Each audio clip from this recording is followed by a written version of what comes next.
English పదాలు చూసినప్పుడు అరే దీని స్పెల్లింగ్ ఇలా ఎందుకుంది అనెప్పుడైనా అనిపించిందా? చాలామందికిలాగే అనిపిస్తుంది. కాని ఆ గజిబిజీ వెనుక కూడా కొన్ని రహస్య నియమాలున్నాయి. ఈ విశ్లేషణలో ఆ కోడ్ను మనం ఛేదిద్దాం.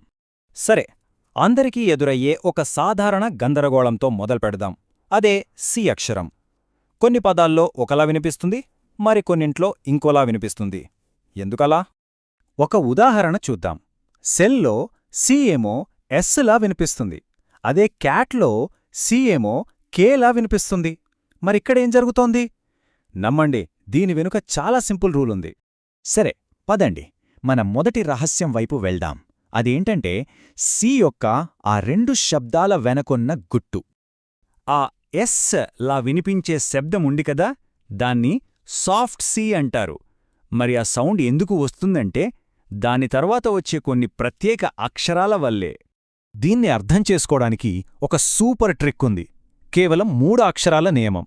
అదేంటంటే సి తర్వాత ఈ, ఐ లేదా వై, ఈ మూడింట్లో ఏదొచ్చినా అది దాదాపుగా ఎప్పుడూ ఆ సాఫ్ట్ స సౌండ్నే ఇస్తుంది. భలే ఉంది కదా! ఈ ప్యాటర్న్ని మనం ఫేస్, సిటీ, సైకిల్ లాంటి పదాల్లో క్లియర్గా చూడొచ్చు. గమనించండి, ప్రతిసారి సి తర్వాత ఏ అక్షరం వస్తుందో. సరే, మరి రెండో సౌండేంటి? అదే హార్డ్ సి అంటే కే శబ్దం. ఇది ఎప్పుడొస్తుందంటే ఆ, ఈ, ఐ, వై కాకుండా మరి ఏ ఇతర అక్షరం సి తర్వాత వచ్చినా సరే ఈ హార్డ్ సౌండే వస్తుంది. అందుకే చూడండి, క్యాట్, కోల్డ్, కప్ లాంటి పదాల్లో ఆ హార్డ్ సౌండ్ వస్తోంది. ఎందుకంటే సి తర్వాత ఈ, ఐ లేదా వై రాలేదు. చూశారా? ఆ ప్యాటర్న్ ఇప్పుడు ఎంత సింపుల్గా అర్థమైపోయిందో. ఓకే, సి నియమం మనకు అర్థమైపోయింది. కాని ఇదే చిన్న ట్రిక్ ఇంకో స్పెల్లింగ్ రహస్యాన్ని కూడా ఛేదిస్తుందంటే నమ్ముతారా? అవును, ఆ ఈ, ఐ, వై నియమం ఇంకో మ్యాజిక్ కూడా చేస్తుంది. అదేంటో చూద్దాం.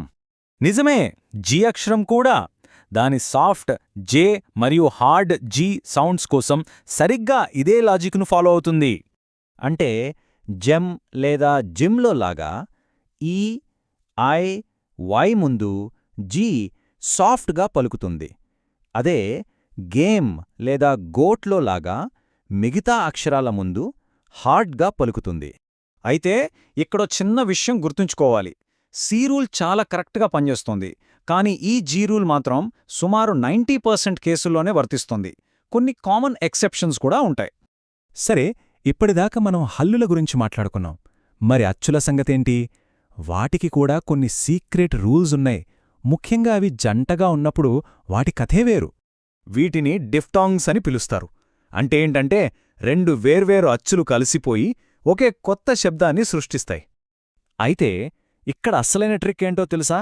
ఈ జంట అచ్చులు ఏ సౌండ్ చేస్తాయందే గాదు, ఆ సౌండ్ పదంలో ఎక్కడ వస్తుంది అనేది చాలా చాలా ముఖ్యం.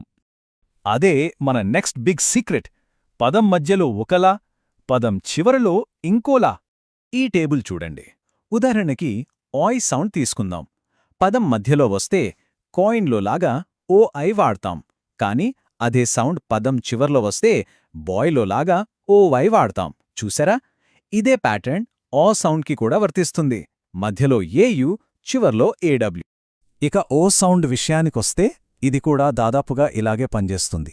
ఓయు ఏమో పదం మధ్యలో వస్తుంది, ఓడబ్ల్యూ ఏమో పదం చివర్లో వస్తుంది. అయితే ఇక్కడొక చిన్న ట్విస్టుంది, ఒక ముఖ్యమైన మినహాయింపు. ఓడబ్ల్యూ అనేది పదం మధ్యలో కూడా వస్తుంది.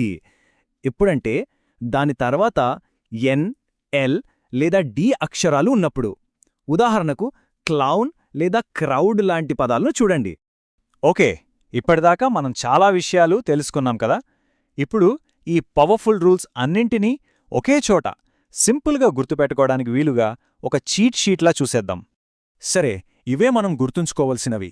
మొదటిది ఈ, ఐ, వై రూల్. ఇది సి మరియు జీ సౌండ్స్ని కంట్రోల్ చేస్తుంది. ఇక రెండోది ఈ డిఫ్థాంగ్స్ కోసం పదంలో అవి ఎక్కడున్నాయన్నదే సరైన స్పెల్లింగ్కి అసలైన సీక్రెట్. దీన్ని బట్టి మనకేం అర్థమవుతుంది? ఇంగ్లీష్ స్పెల్లింగ్ ఎంత గజిబిజిగా అనిపించినా దాని వెనక కూడా ఒక లాజిక్, ఒక సిస్టమ్ ఉంటుంది. మనం చెయ్యాల్సిందల్లా ఆ ప్యాటర్న్లను గుర్తించి నేర్చుకోవడమే. ఇప్పుడు ఈ నియమాలు మనకు తెలిసాయి కదా, మరి మన ముందున్న ప్రశ్న ఇదే. ఇంగ్లీష్ స్పెల్లింగ్లో ఇంకా ఇలాంటి దాగి ఉన్న ప్యాటర్న్లేముంటాయి, కనుక్కోడానికి ఇంకెన్ని రహస్యాలు వేచి ఉన్నాయో?